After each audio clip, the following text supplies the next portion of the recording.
without drinking.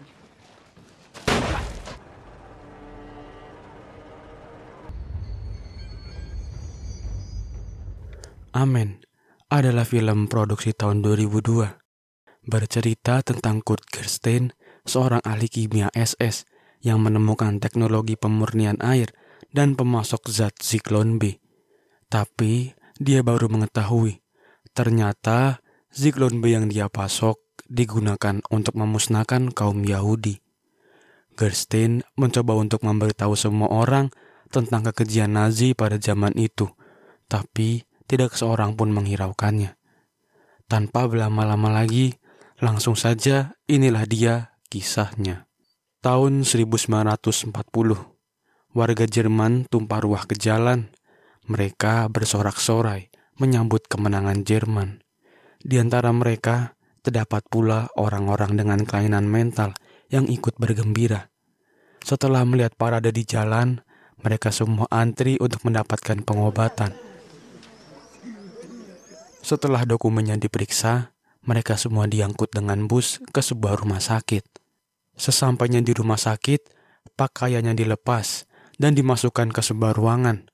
Ternyata, anak-anak tersebut bukan diobati, melainkan dimusnahkan secara massal dengan diberikan karbon monoksida. Cerita beralih ke Letnan Gerstein. Dia sedang menjelaskan temuan barunya, yaitu mesin pemurnian air. Penemuannya ini sudah hampir selesai dan tinggal tahap uji coba. Ternyata salah satu anak yang dimusnahkan tadi adalah keponakan kesayangan Gerstein. Dia langsung pergi melayat dan merasa janggal dengan kematian keponakannya. Pemerintah Jerman mengeluarkan pernyataan bahwa dia telah meninggal karena demam.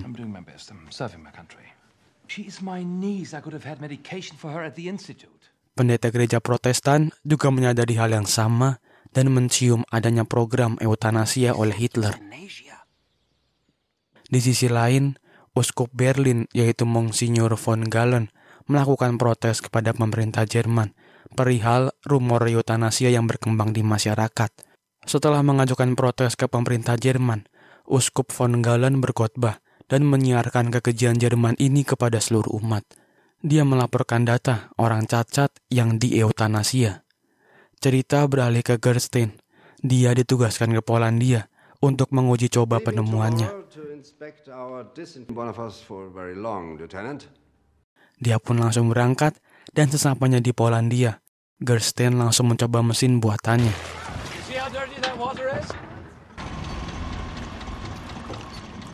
Setelah selesai, dia langsung mengunjungi temannya yang bertugas di kamp tahanan. Rudolf, sang pemimpin kamp Belzec, meminta 500 kaleng Zyklon B untuk mendisinfeksi barak. Gerstein sangat heran mengapa kamp tahanan seperti ini membutuhkan banyak sekali zat Zyklon B. Gerstein langsung diajak masuk ke bagian dalam kamp. Mereka berhenti di depan sebuah gudang.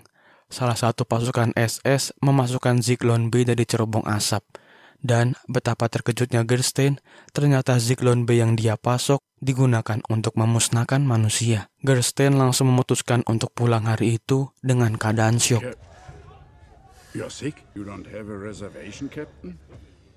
Di dalam kereta, tanpa sengaja, dia bertemu dengan sekretaris Duta Besar Swedia, Baron von Otter. Gerstein menceritakan semua yang dia lihat. Ratusan orang Yahudi diracun menggunakan Zyklon B. Gerstein juga menunjukkan faktur pengiriman Zyklon B yang dia buat, yang dia kira digunakan untuk membersihkan parasit. Dia mendesak Otter untuk memberitahu informasi ini ke sekutu. Sesampainya di Berlin, Gerstein langsung pergi ke gereja bersama keluarganya.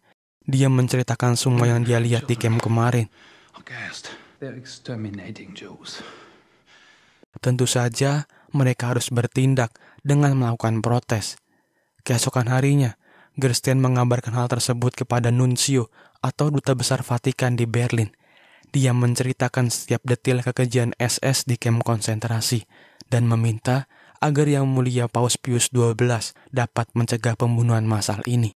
Tapi sayangnya, Nuncio tidak percaya begitu saja dan Gerstein diusir keluar. See him out. Malamnya, peringatan serangan udara terdengar. Gerstein dan keluarganya berlindung di bawah tanah. Gerstein menyuruh istri dan anak-anaknya untuk pergi ke Tübingen, rumah orang tuanya.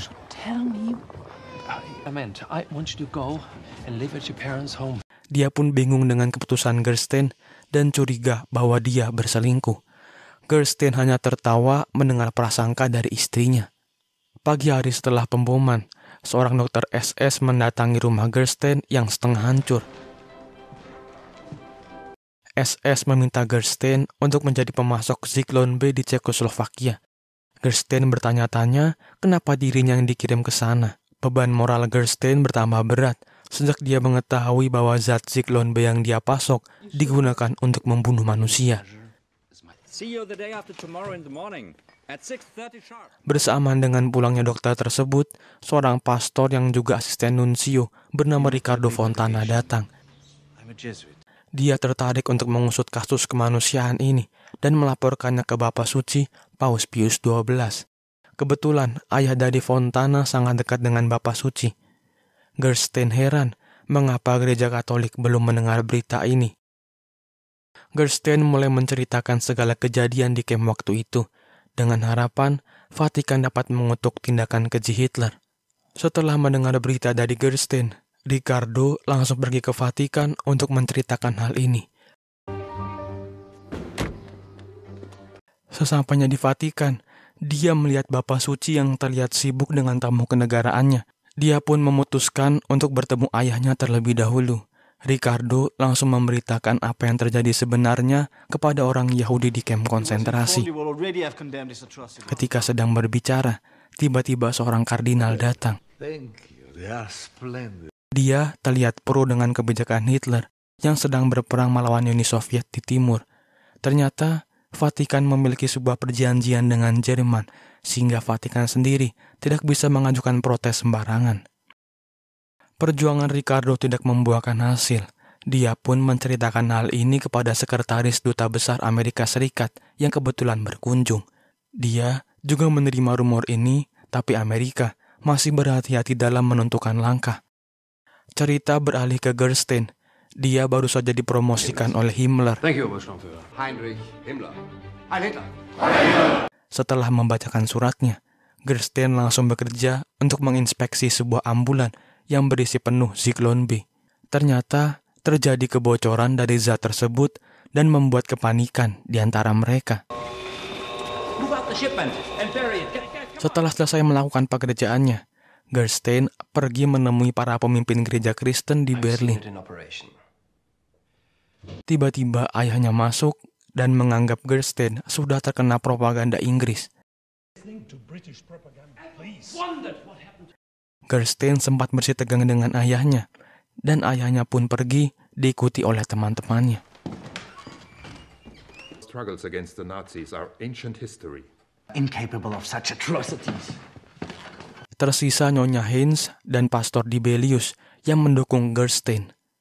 Cerita beralih lagi ke Ricardo. Dia mencari celah untuk bisa berbicara dengan Bapa Suci.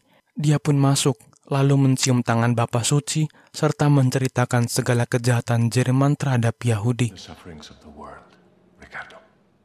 Perbincangan mereka berdua menjadi tontonan, dan semua orang yang hadir terheran-heran. Ricardo pun dimarahi oleh ayahnya, dan tidak yakin jika Vatikan dapat mengutuk perbuatan Jerman. Ayahnya mencoba meyakinkan Bapa Suci untuk mengecam perbuatan Jerman dalam pidato Natalnya. Sementara itu, Gerstein kembali ke Belzec. Di perjalanan, dia melihat beberapa truk yang berisi penuh dengan mayat.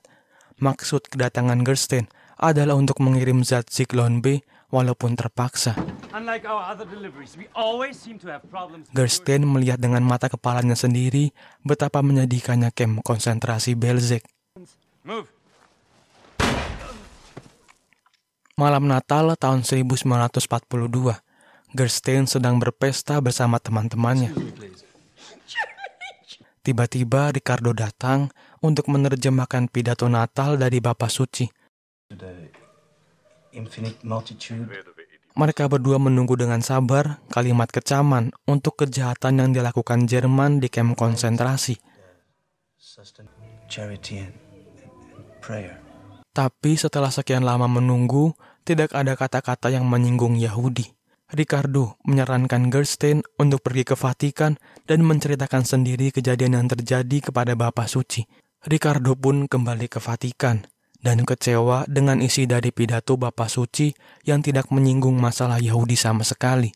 Ricardo diminta untuk mendatangkan saksi oleh ayahnya, dan dia bersedia mendatangkan Gerstein ke Vatikan. Di tengah makan siang, Ricardo memberikan daftar kem konsentrasi milik Nazi yang setiap harinya melakukan pembantaian. Hungary, 200,000 people in Romania. Terus terang saja, Vatikan memiliki perjanjian damai dengan Jerman, dan itu yang membuat Paus Pius XII tidak dapat mengecam Jerman. Dia takut jika suatu saat nanti Jerman menginvasi Vatikan. The world is sick. Setelah mendengar pernyataan itu, Ricardo pun terlihat kecewa dan meninggalkan meja makan. Sementara itu, Gerstein bertemu dengan teman lamanya yang bekerja di bagian perkereta apian. Gerstein meminta dokumen perjalanan ke Roma. Ternyata, Karl tidak pernah menyadari bahwa sebenarnya yang dia angkut bukanlah barang, melainkan manusia yang akan dibantai di kem konsentrasi. Mendengar hal itu, Karl sangat marah dan mengutuk kekejian SS. Akhirnya, Gerstein pergi ke Vatikan. Dia sudah ditunggu oleh Ricardo di stasiun. Di perjalanan menuju kediaman Bapa Suci, mereka melihat banyak orang Yahudi yang diangkut oleh Nazi Jerman.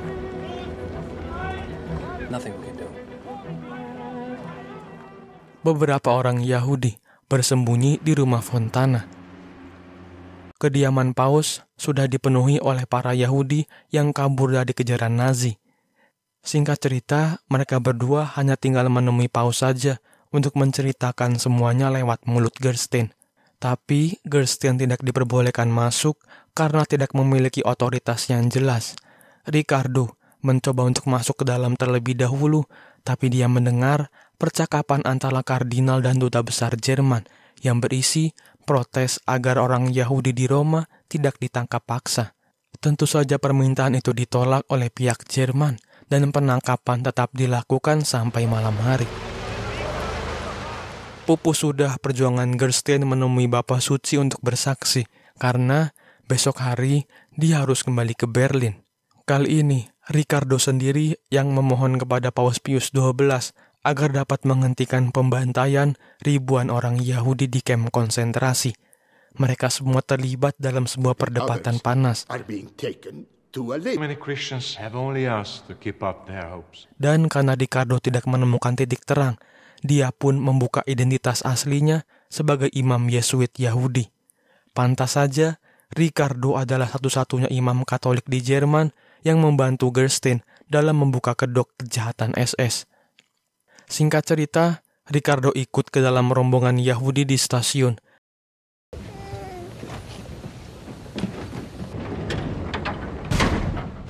Kereta pun berangkat, dan setelah berhari-hari di perjalanan, mereka pun sampai di Belzec. Mereka terlihat sangat lemah, karena tidak makan dan minum berhari-hari.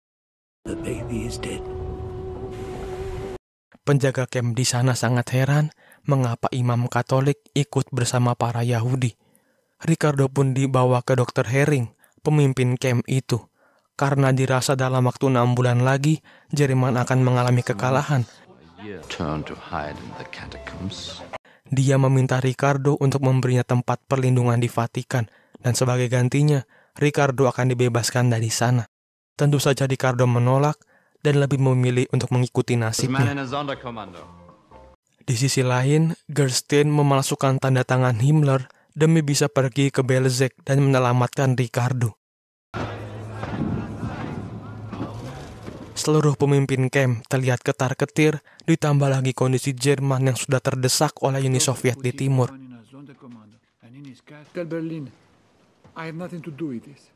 Akhirnya, Gerstein bertemu dengan Ricardo.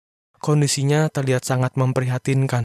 Gerstein langsung mengajaknya kembali ke Berlin, tapi sekali lagi, Ricardo menolak tawaran itu.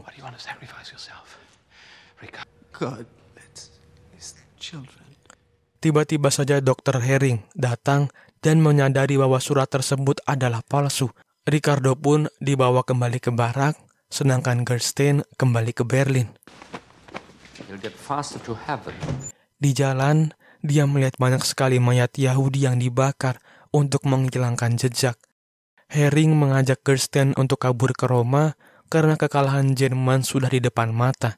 Tapi dia menolak dan akan tetap di Jerman.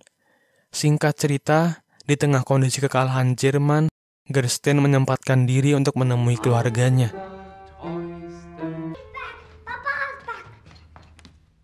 Dia berencana akan menyerahkan diri dan bersaksi atas kejahatan Jerman selama Perang Dunia Kedua.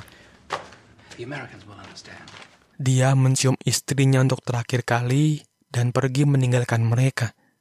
Singkat cerita, sekutu telah tiba di Jerman dan telah menangkap Gerstein.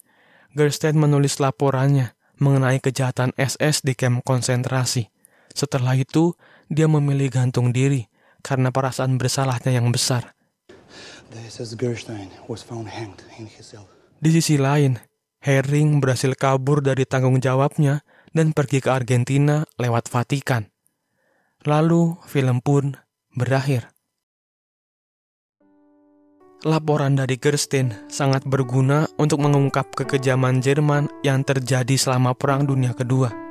Walaupun Jerman sendiri baru bisa mengadili para anggota SS yang terlibat pada tahun 1950-an.